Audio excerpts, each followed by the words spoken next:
Hey, what's up everybody? Commander Radix here bringing you another episode of Transformers Lore. You might notice that I don't have a chair behind me. I'm sitting on a small chair because my usual chair that you might have heard in the most recent episodes has been creaking a lot, and then it just broke. It just pushed me off the chair like I was in a wheelbarrow being dumped off. I mean, you can see it over there, right? Things are not good over here. That's just the position the chair is stuck in now. But anyway, welcome back, ladies and gentlemen, to another episode of Transformers Lore. Today on Transformers Lore, I wanted to do a little bit of a sort of introduction to a character. Now, I don't think I've done a video like this before, where I just give an overview of a biography of a specific character. But, you know, maybe this kicks off, maybe people like this, so I don't know. So this is a very experimental video that I'm trying out, but you know, hopefully you enjoy. That's my goal. And if you do enjoy this type of video, maybe consider letting me know in the comments what type of character you would like to see have a similar treatment to this video, an outline of their character history in another episode. But today, ladies and gentlemen, we are going to talk about the life of Megatron of the Hasbro Universe. That is the Megatron of Primax 1005.19 Gamma. That is the IDW Hasbro Universe Megatron. Now, I know a lot of you guys are interested in the IDW Hasbro Universe that ended, but you don't necessarily know the full story, or maybe you see people talking about IDW Megatron, but you don't really know what makes IDW Megatron different from other Megatrons. So that's what we're here to talk about today.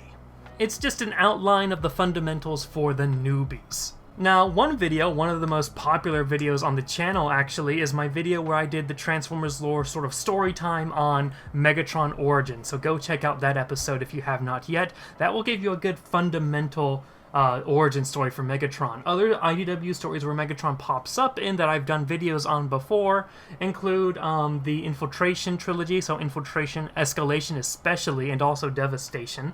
I also talked about him a little bit in the Surge Transformers Lore video back when I was rushing to get videos out before I moved to Japan. So there are a number of videos you can check out on the channel about IDW Megatron, or at least videos where he plays a role. But Megatron ultimately was a miner. He was a miner, and he, digged up Energon. But he really was upset with the status of Cybertronian society. Cybertron was controlled by a very corrupt Senate. You had things like the Functionist Council, things like that. And Megatron was fed up with it, so he became a little bit of a revolutionary, a little bit of a political writer, creating a bunch of writings that basically encourage resistance and eventually, ultimately, rebellion against the Senate. And his followers, he gets a lot of followers from the dispossessed, from the upset people of Cybertron, who start to go by the name of Decepticon. Now, things are eventually going to boil over into rebellion, into the outbreak of the Great War, when through a series of events, Megatron is going to end up killing Sentinel Prime. He's going to take over the Decepticons as a military organization, and he's going to destroy the Senate. Ultimately, what's going to replace the Senate will be the Autobot military under the command of their Prime. You'll see Zeta Prime, which Megatron also kills, and then later Optimus Prime, who sort of becomes Megatron's nemesis for 4 million years of civil war. A civil war that eventually goes to the stars, eventually kills Cybertron, things like that. Now, when we first see Megatron in the IDW universe, it's in Transformers Infiltration, where Megatron, after dealing with events on Cybertron with someone called Thunderwing, that's a whole story arc, Megatron goes to Earth because there's an infiltration team. At this point, the Decepticons are using an infiltration protocol, where they sort of go into planets and secretly steal their energy and ultimately destroy the planet.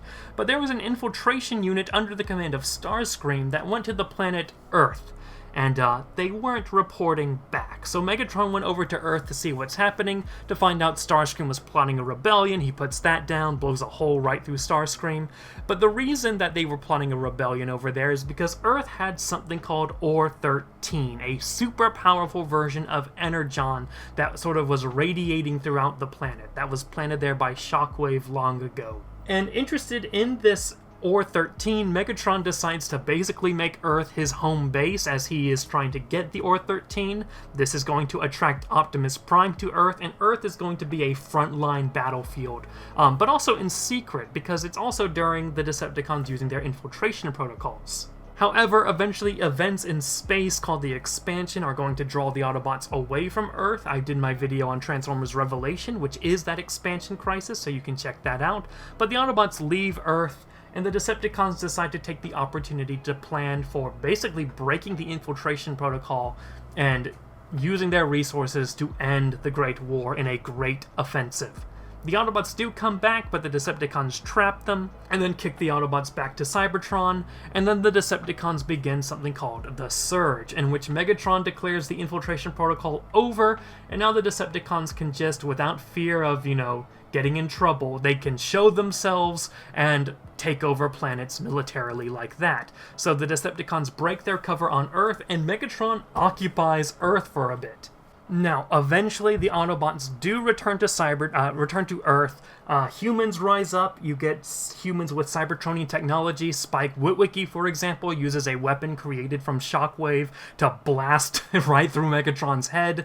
The Autobots are able to push back the Decepticons, and ultimately the Decepticons move away from Earth. In doing so, Megatron was critically damaged, Spike shooting him through the head with a Shockwavian rifle. And Megatron is basically put into stasis lock on life support on an asteroid which the resourceless Decepticons are basically living. After a few years, the Decepticons are able to rebuild Megatron in a new Or-13 powered body, partly because Shockwave was able to come to the asteroid and help develop Megatron's body. And maybe you guys know the unique IDW Megatron body, the black and purple one that turns into like a stealth fighter. That's his new body. With that new body, Megatron is able to return to Earth, basically with the strategy of killing as many humans as possible and turning the humans against the Cybertronians, as the humans and the Autobots have formed a very fragile alliance. And then after all his chaos, after setting up the humans to hate the Autobots and, basically tricking Jazz into killing a human, long story short, Megatron surrenders. He gets captured by the Autobots because he wants to see the destruction of the Autobots from the inside. Now, however, the Autobots will eventually leave Earth because of, another bad event involving the D-Void in deep space, this time on Cybertron. Galvatron is being possessed by the D-Void to use Cybertron as the nexus point for the dead universe to consume the universe. Check out my video on the D-Void for more information on that. And Megatron is brought along. He breaks out of the ship, which is Omega Supreme, and fights the D-Void because he believes that, to him, Cybertron is important. It's the homeland of the Cybertronians. He wants to protect it, so he fights the D-Void even when all the Decepticons are formed into Decepticon, something we also talked about in the D-Void episode. Megatron single-handedly fights the entire Decepticon. Now that's in an event called the Chaos War. Now, after the Chaos War, Megatron kind of goes out into the wilderness, and in the wilderness he has a lot going on. He has like a black hole in his chest. But long story short, Megatron is able to collect enough Decepticons and dissenters from Bumblebee's post-war government. The war's over now. He's able to get a new body, and he is able to launch an attack on Iacon, which he fails and is eventually captured. Now, he's going to be released from capture during something called the Dark Cybertron event, and during the Dark Cybertron event, he works alongside people like Bumblebee, Metal Hulk, Starscream, to try to stop Shockwave from destroying the universe, I guess. I don't remember exactly the goal. Dark Cybertron was kind of a chaotic event.